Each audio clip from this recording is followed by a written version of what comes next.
Are relations between India and the Maldives on the mend? What else does one make of reports that the Maldives is pushing for a high-level bilateral visit from India? Could a high-level bilateral visit imply one by Narendra Modi, or could it be at the level of Foreign Minister or National Security Advisor? No details have been shared yet, but for this nugget that the visit could take place early in the new year, if the reports are confirmed, it does suggest that the Maldives wants to put bilateral relations back on track after a series of derailment.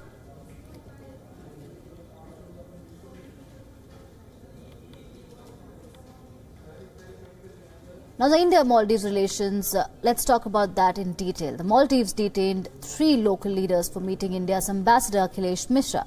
An op-ed piece in an online local language website, Wagathu described India as the enemy and abused Prime Minister Modi.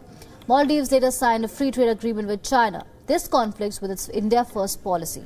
It has reportedly allowed Chinese submarines to dock.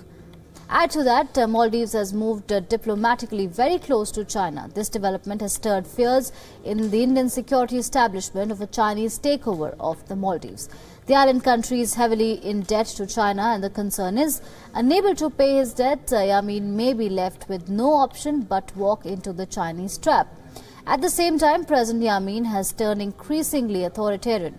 Democracy in the Maldives today hangs by a thread, threatened by Yamin's government. India has been uncomfortable with these developments.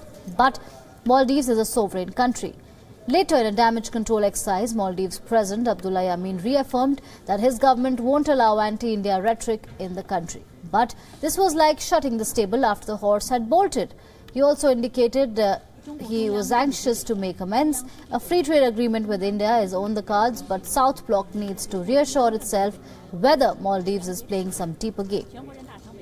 Now, questions for President Yamin do arise at this point. In fact, the larger question is, what does Yamin want? Is the offer of a free trade agreement genuine? Important to note that Maldives produces virtually nothing.